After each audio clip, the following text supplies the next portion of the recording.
Well, thank you so much, George, because again, it's a privilege to be on, and it seems like as you and I are on the radio periodically together, I mean, obviously you're on every night, but the point is tonight we're dealing with both maybe Armageddon as well as Amerigeddon. And, you know, you opened up, and we'll get to that maybe in the second hour, but one of the things that's fascinating, our new DVD, True Legends, the series, The Unholy Sea, starts in Peru, which is called the Navel of the World. And Francis Bacon, which a lot of people believe was actually the man who wrote all of Shakespeare's works, but going beyond that point, talked about all of the advanced electronic and scientific devices that would be in the future in the last years of his life. Some people say it was 1626, 1627. But what's fascinating, George, and this is what people have got to understand, is he was talking about everything from deep underground facilities, skyscrapers a mile high, wind and water turbines, everything from electrical devices, genetic labs, lasers, powerful telescopes, everything that we're dealing with right now, from flying machines, submarines, and holographic projections, he was in possession of. And the question in his book, New Atlantis, how did he get those? Well, as you know, we started our world, if you will, tour of antiquity and ancient inventions and the giants in Peru. It's fascinating because Peru is if you will, one of the areas in the world where all the legends of giants, the giant bones, and advanced technology meet together. After the last show you and I did together, I don't know, months ago, I got an email from a gentleman who said his great-grandfather escorted Hitler into Peru. We know he obviously went to Brazil, right, Argentina, but what's the specialty about Peru? And it's fascinating because the Unholy Sea, we're documenting the alien connection, and what's fascinating even now is that we had the C-130 pilot on who first appeared on your show back in 2007, I think, and we've got him on film talking about the giants, and I know Lynn Marzulli has also gotten corroborating evidence on that. Right. But where we're at right now is we're dealing with soft disclosure, and the Vatican's attempt right now to control the narrative. I know you've probably had Tom Horn on in the past, but what's the most astonishing thing that I know tonight is that when Tim Alberino, the director of The Unholy Sea, was in Rome, he had the chance to meet with Zacharias Sitchin, one of his billionaire friends, one of the most famous Italian billionaires, and Tim and our camera crew got him on record as saying that even Zacharias Sitchin talked about the time an Anunnaki showed up on his bed. Anunnaki in his world, fallen angel in mine. So when we were interviewing all the different people in Rome and interviewing them in Sardinia and Malta, I would say this, the most mind-blowing thing that is present is the fact that the Lucifer telescope on Mount Graham was referred to literally by these insiders as looking for the return of Lucifer, kind of like Childhood's End, which Netflix played. And this is unfolding right now as you and I are talking. And back to Bacon too, Stephen, for a second. I mean, what gave him this prophetic ability?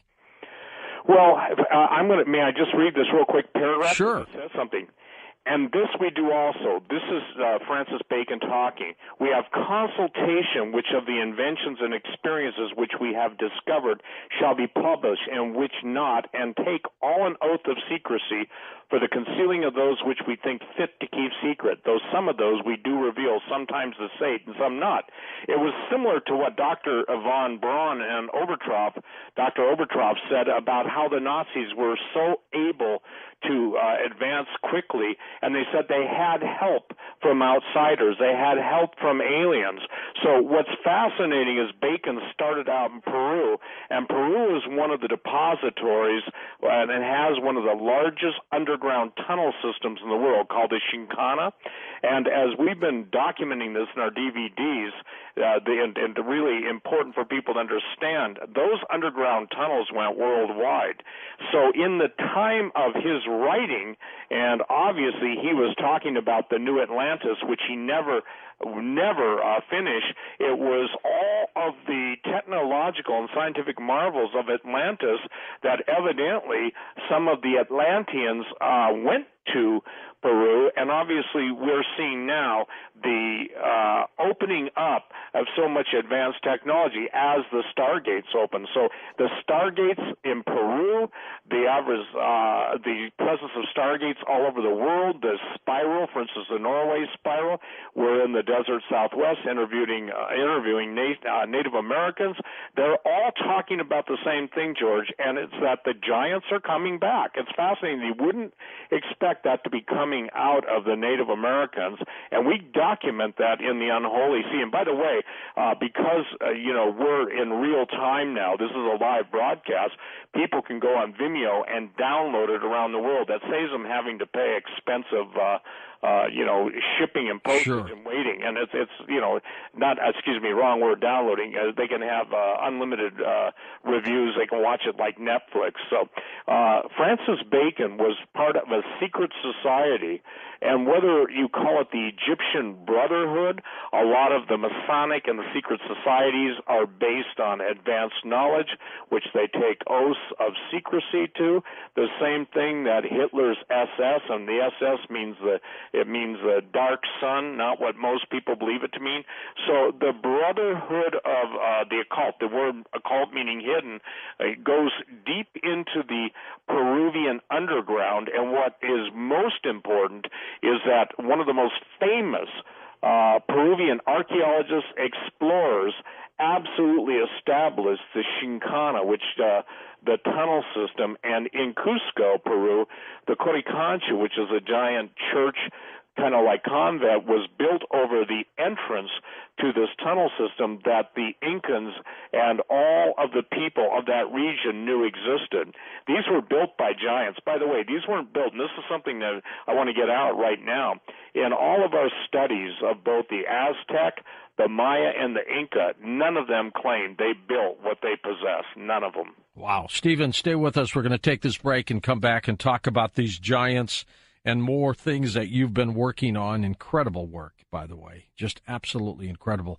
And why do they still keep that a secret, the giants a secret? We'll talk with Stephen Quayle about that as well. His website is his name, linked up at coasttocoastam.com, stevequayle.com. His DVDs, True Legends. Episode 1 is Technology of the Fallen. Episode 2, True Legends, is, as we just mentioned, The Unholy See. So we'll be back in a minute. Oh, by the way, we will open up the phone lines so you can chat with Stephen next hour right here on Coast to Coast AM. Okay, welcome back to Coast. Stephen Quayle with us as we talk about just amazing things that you continue to uncover, Stephen. How do you find these stories? Well, interestingly enough, a lot of them come off of response from people that listen to Coast and other radio programs that I'm on, and we're literally getting flooded right now with people from Eastern Europe, people from even China, Siberia, saying you've got to come here. We have evidence of giants, and we follow up the leads. And one of the things that's amazing, George, is there's a word I've got to share with people. It's called the Septuagint, and that's the Hebrew Bible translated into Greek. Now listen to this, okay? This is Isaiah 13. Lift up a standard on the mountains of the plain, exalt the voice of them, beckon with the hand, open the gates, ye rulers. I give command and I bring them. Giants are coming to fulfill my wrath, rejoicing at the same time and insulting. You know, we've talked a lot about stargates. It's becoming more prevalent and prominent. For instance, a good example is about maybe a month ago, the NASA announced that there was Martian Morse code. Did you see that story? Yes, I did. Well, what's truly intriguing about that is when Tim and my film crew were down in Peru and Bolivia in the Altiplano, and the late David Flynn, who wrote Cydonia, The Secret Chronicle of Mars, put forth the fact that there is an actual language engraved into the landscape.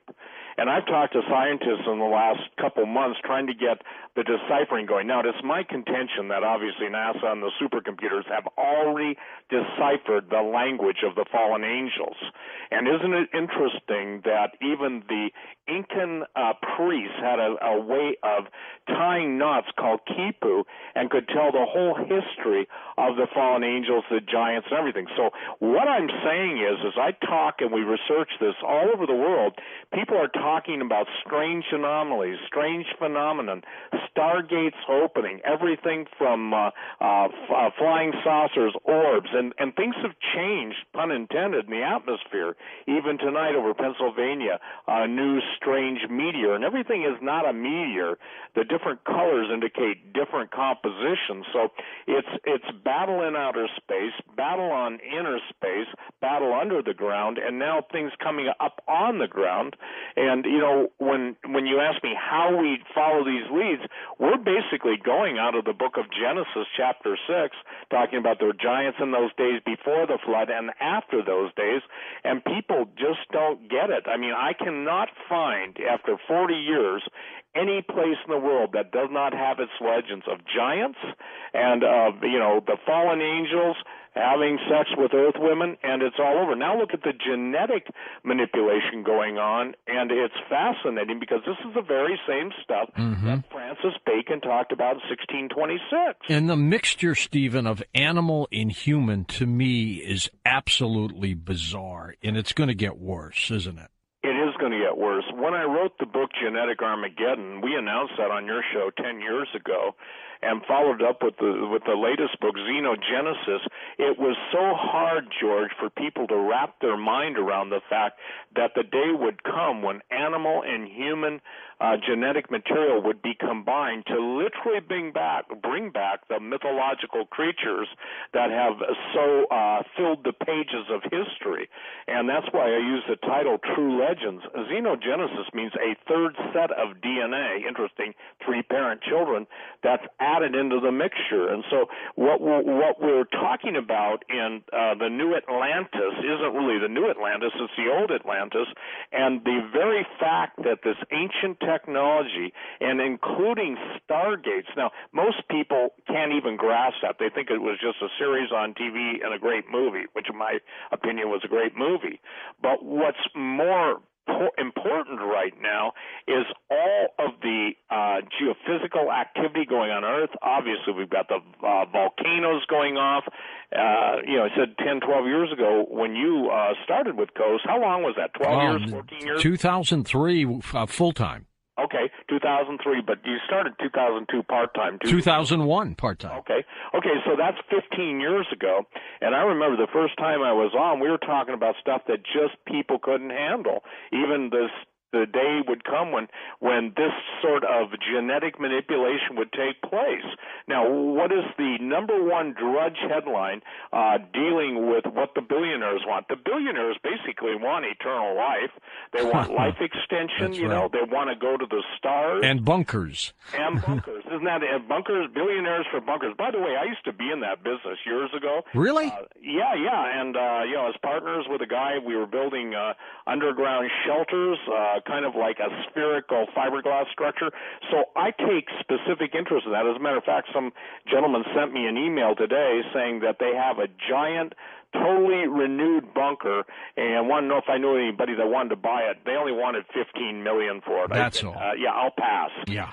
But the thing is that there is a general feeling, and I talk to a lot of different people, George, all over the world, and people on their yachts are heading out, and what's really important we've got to get through tonight is the fact that we are at the most dangerous time now with the Russian and U.S. basically squaring off, diplomatic relations breaking off, and by the way, this all has to do with the same thing of fallen angels, because it is the plan to generate a world war, World War III, and then bring on the man of peace, who the Bible refers to as the Antichrist. Yeah, it is tense. I was a kid, Stephen, during the Cold War, and I remember that. I remember in school we had to do these bomb shelter drills and, get under desks. I don't know what that was going to do to protect us, but they scared the living daylights out of us as kids, and it feels like it's getting even more tense than that. Well, today, and let's just say this,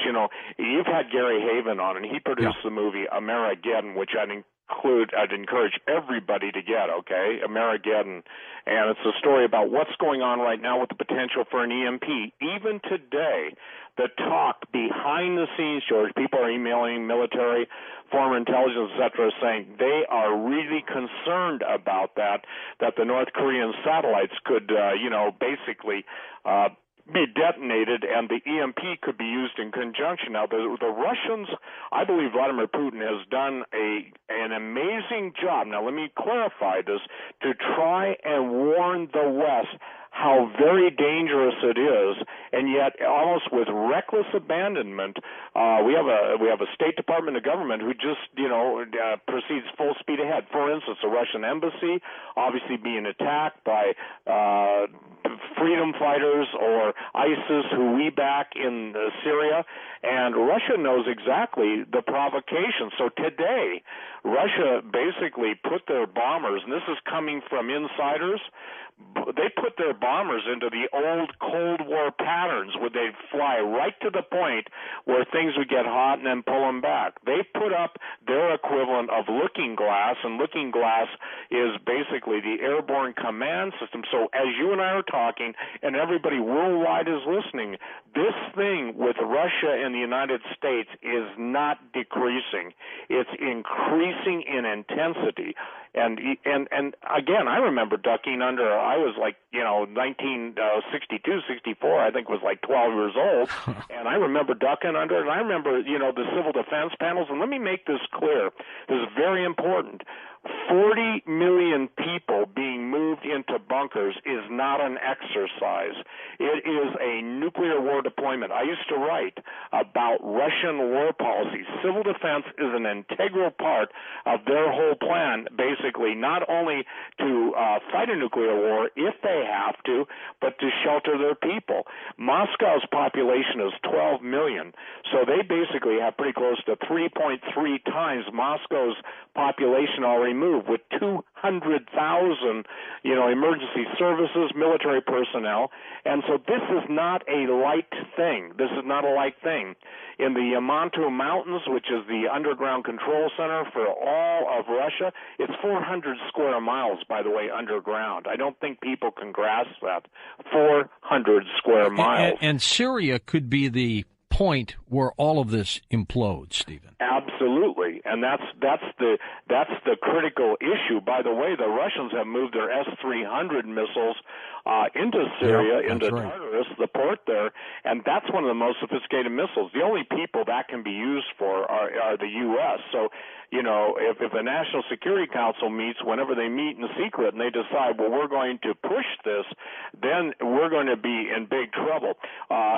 This is something that is very critical. There are communications going on, and I noticed that you were talking about the satellites having issues. Mm-hmm. GPS problems. Yes, in a shooting war, the very first thing that is taken out is command, control, and communication, which the military calls C3. When I saw that story posted on the London Daily Mail, I thought, uh-oh, somebody's sending another message, and the message simply is this: we can blind your eyes in the skies. So, this is a very important series of events, and I've got a new word I'll break on tonight. I believe that the mainstream media, which I'm not fond of, I call them vomit brokers, and I call them now the circus distracticus, okay?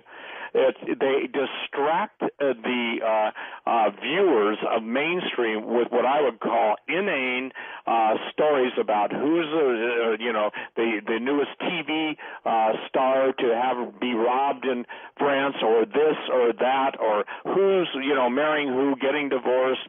It's all distraction. Right now we have major issues that can turn hostile, and like going back to Amerigeddon, we're seeing reports of UN troops, and this is something people have got to understand. We are seeing our country ultimately brought under United Nations control. The idea, and you and I talked about this on Coast to Coast. And we've given up the internet. We've given up the internet, and the United Nations will ultimately take over the entire police force and sheriff's department in the United States. That's the end game, and that's why all the racial tension and strife is being generated. And I've asked the question, I propose it. You know, I think these shooters, it doesn't matter who, need to have background checks, and they always seem to disappear. Whether it's a law enforcement or a false flag shooter, it's always multiple reports, meaning in the false flags there are multiple shooters seen, and then it all boils down to one crazy guy who's got a bad attitude, okay? So the thing is that, same thing in the police department. I've warned law enforcement for years. I was told this by a former spy who's dead now, that they would introduce, they being the people that wanted civil war in this country, they would introduce very evil men into police departments to stir up the masses. So I'm really trying to speak out and pray that, you know, God will open the eyes of people to see that this is a setup. Because when the case is made that local law enforcement or sheriff's department or highway patrol can no longer contain a situation, well, then they bring the military. But if the military is out of country, as they're being dispersed all over the country, our military, guess who's here? United Nations. Oh, that's right. It's a disaster if that happens. Well, and I believe that this is where we're at. We're in a very dangerous situation. I'd encourage people to pay attention to what's going on between and watch the Russian statements. I've learned one thing about Russians. I've dealt with enough of them, interviewed them, to know they say what they mean and mean what they say. And they're not like the United States, which tries to bluff its way through foreign policy. They will respond. And already President Putin, I think, has demonstrated more than a half a dozen times that Russia's electronic warfare weapons are more than capable of disabling, you were in the Navy, the most expensive Navy missile cruisers like the Donald Cook and others just with their electronic warfare capabilities. So we're in a very, very serious and precarious position right now. There's something going on, Stephen. You feel it. I feel it. People feel it all over the place. There's a tension. There's an underlying tension of something, and people just can't put their fingers on it. Well, I think that we're watching right now the Illuminists, the global plot and plan to start World War III. Because, in the world of Islamic prophecy, the Muslim equivalent of their Messiah will only come back after nuclear conflagration. We're watching, if you will, the mark of the beast, the war on cash. You know, every day cash is bad. Take the mark, you know.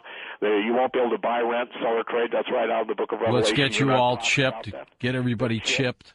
You got it. And so now we're watching, if you will, all of the revelations that Snowden worried about and he told us about.